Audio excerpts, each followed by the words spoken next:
Hi, my name is Thea Clark, and I'm the artist of Do Undo. The work in the show is from a period of a decade of my production, really beginning with Hurricane Sandy and Irene, 2011 and 2012, to the present day. And the bodies of work that I've made during this time period have really focused on climate change. In the earlier pieces in the show, you can see the color red, which is really an expression of the alarm that I think was a very visceral experience after these storms, from the danger, the infrastructure vulnerability, the sense of the fragility of our community bonds in the face of shortages.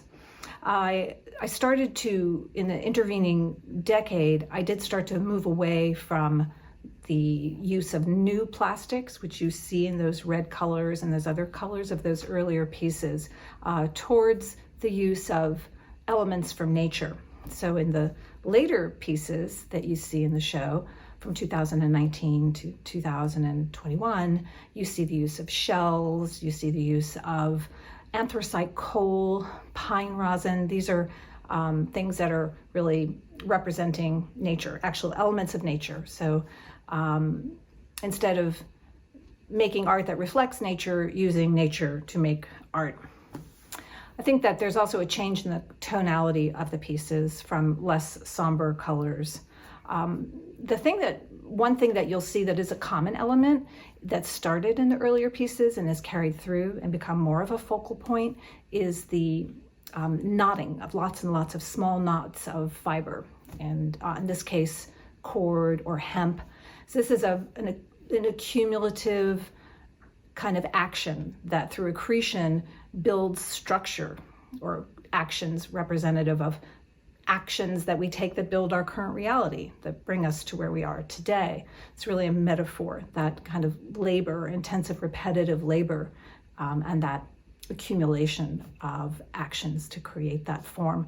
I also see that as a metaphor, though, for the potential to change and taking actions toward that. And that really is the crux of the title of the exhibition, which is Do Undo. So the last piece that I made for this show is Necklace for a Tree, which really captures many of the elements that have been in my work or over the more recent years, which includes the use of domestic textiles, installation work, sculpture, natural elements of soil. It's a simple piece on the floor, but speaks to a larger idea. There's a video in conjunction with this piece that I like to refer to: the crone bequeaths her riches to the world. And the very slow, methodical pace of this video, the installation of Necklace for a Tree, again, is also a metaphor. It's a metaphor for the many actions that need to come in the years ahead in order for us to live more harmoniously with the environment, to recognize our interdependence with the environment, and to capture that sense of the oneness of our life and the environment. So I'm hoping that that piece is a little bit more hopeful in its direction and can express something through the use of very simple materials. So that's my show, and thank you so much for coming. I really appreciate it.